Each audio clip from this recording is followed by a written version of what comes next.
নমস্কার বন্ধুরা, মা মাসি কিচেনে আপনাদের সবাইকে স্বাগত জানাই। আজকে আমি একটা পিঠে বানাবো।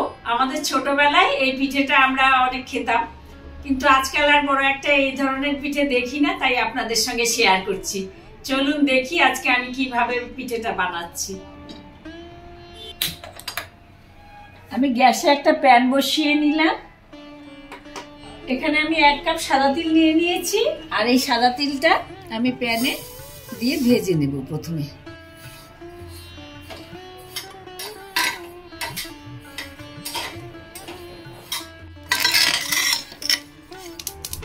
এইভাবে ফুটতে শুরু করলে আমার বুঝতে হবে যে তিলটা হয়ে গেছে, নেড়ে চেড়ে নামিয়ে দেবো। আর একটু মুখে দিয়ে দেখে নিতে পারেন যে বেশ ভাজা টেস্টটা আসছে কিনা।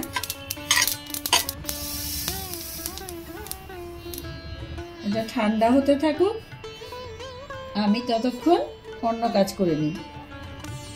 আমি এখন গুড় কেটে নেব। এটা পাটালি গুড়, আমার এটা ফ্রিজে থাকাতে একটু শক্ত লাগছে।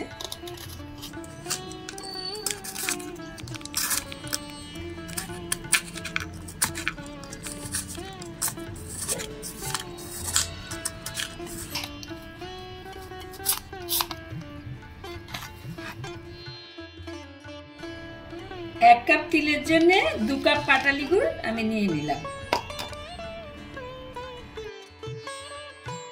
তিলটা মোটামুটি ঠান্ডা হয়ে গেছে, আমি এটাকে এখন পিষে নেব। একটা গ্রাইন্ডার জারে নিয়ে নিচ্ছি।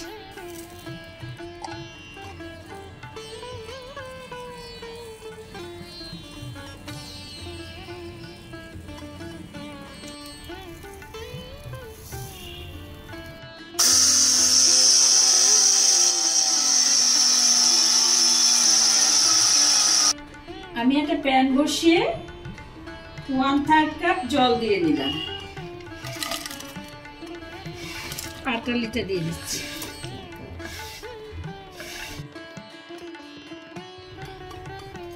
পাটালিটাকে একটু গলিয়ে নিতে হবে, সেই জন্য অল্প জল দিয়ে এটাকে গলিয়ে নিচ্ছি। আঠা আঠা করবো না, কিন্তু খানিকটা জাল দেবো, খুব বেশি না। গুড়টা ভালো করে ফুটছে দেখুন, তবে খুব বেশিক্ষণ ফোটালে আবার কিন্তু খুব চ্যাটচ্যাটে হয়ে যাবে। 1 2 করতে হবে না।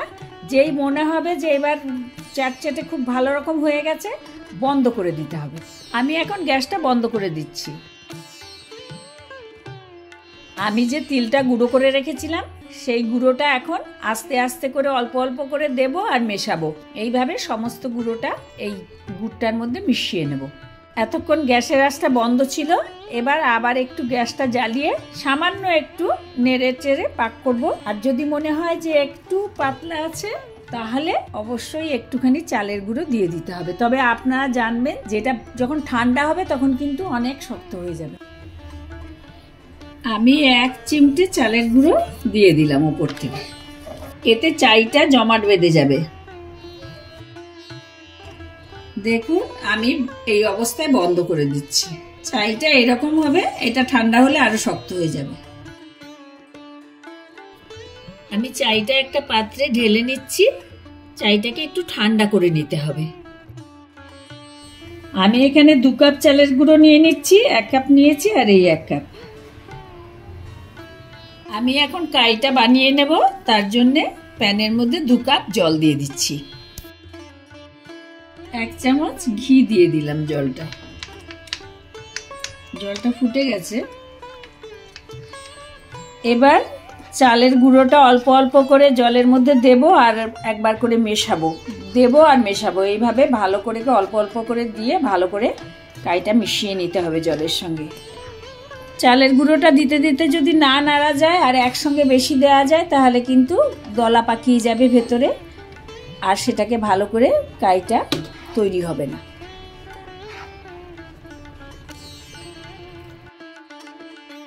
এখন এটাকে একটু ঢেকে খানিকটা ঠান্ডা হওয়ার জন্য রাখবো। কাইটা মিনিট 2-3 ঢাকা দেওয়া ছিল, এখন হাত দিয়ে ধরা যাচ্ছে। এই অবস্থায় আমি এটাকে একটা থালার মধ্যে ঢেলে নিচ্ছি। ঢেলে নিয়ে তারপরে ভালো করে মাখবো এটাকে।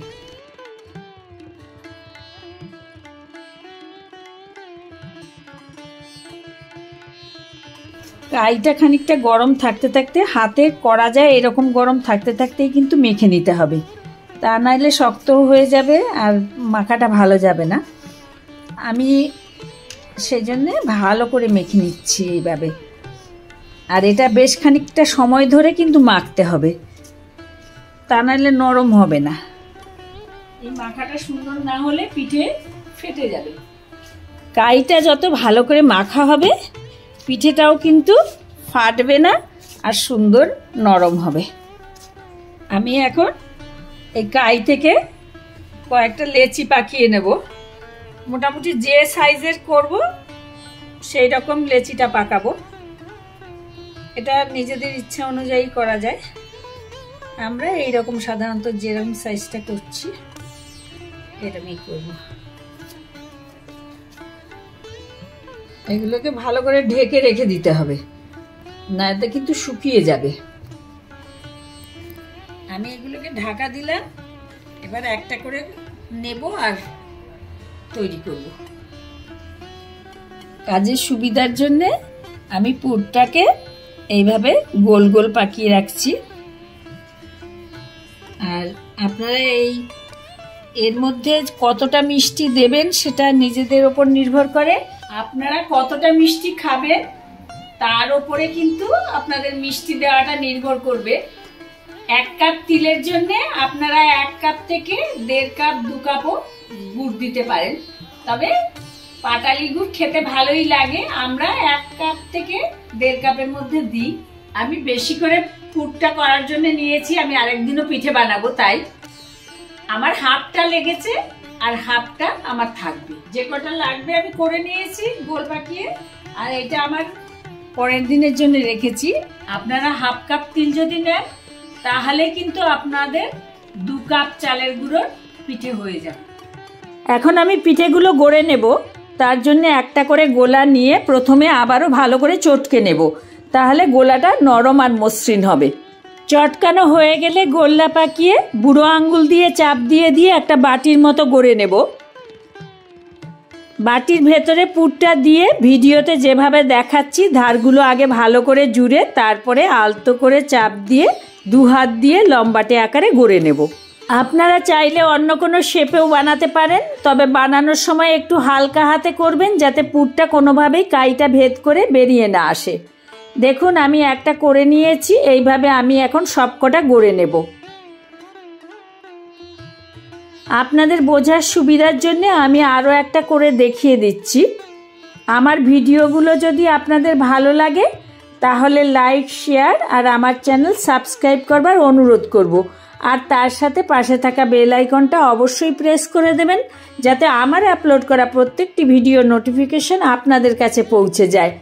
আর আপনারা যদি আমাকে ফেসবুক থেকে দেখেন তাহলে আমার পেজটা ফলো করবার অনুরোধ করব।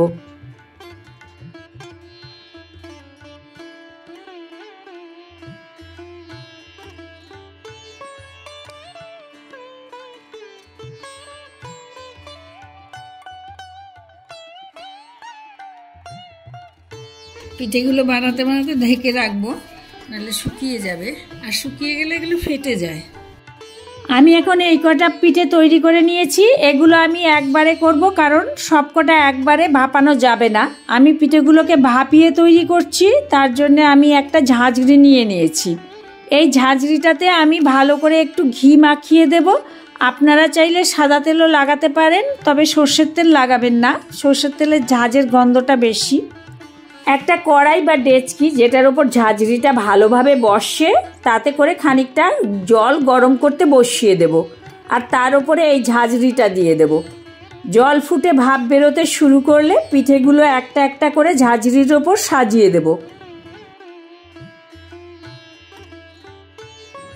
এবার ঢেকে 7-8 মিনিট মতো পিঠেগুলোকে ভাপিয়ে নেব। আমি 8 মিনিট ভাপিয়ে নিয়েছি, পিঠেগুলো একদম রেডি। এবার এগুলোকে একটা প্লেটে নামিয়ে রেখে দেব। আর বাকি পিঠেগুলো একইভাবে গড়ে নিয়ে ভাপিয়ে নেব। পিঠেগুলো তো একদম রেডি হয়ে গেছে। এবার খাওয়ার আগে একটু মৌ ঝোলা গুড় বা ঝোলা গুড় বা নলেন পয়লা গুড় যেটাই বলেন, যে লিকুইড গুড়টা পাওয়া যায় সেইটা ওপর থেকে ছড়িয়ে দিয়ে খেতে দেবেন। অথবা একটা বাটিতে খানিকটা মৌঝোলা গুড় দিয়ে দিতে পারেন চুবিয়ে খাবার জন্যে। ব্যাস, সংক্রান্তির স্পেশাল পিঠে একদম তৈরি হয়ে গেল। এই পিঠেটা বানানো ভীষণই সহজ। রেসিপিটা ভালো লাগলে আপনারা এই মকর সংক্রান্তি বা পৌষ সংক্রান্তিতে এই পিঠেটা বানিয়ে দেখতে পারেন। আর কেমন লাগলো আমাকে কমেন্ট করে অবশ্যই জানাবেন। কেমন হলো আমি একটু ভেঙে দেখিয়ে দিচ্ছি। দেখুন ভেতরটা কি সুন্দর হয়েছে, দেখতে ভীষণই সুন্দর হয়েছে আর খুব নরমও হয়েছে, কিন্তু একদম শক্ত হয়নি। ভালো থাকবেন, সুস্থ থাকবেন, সংক্রান্তি সবার ভালো কাটুক। নমস্কার।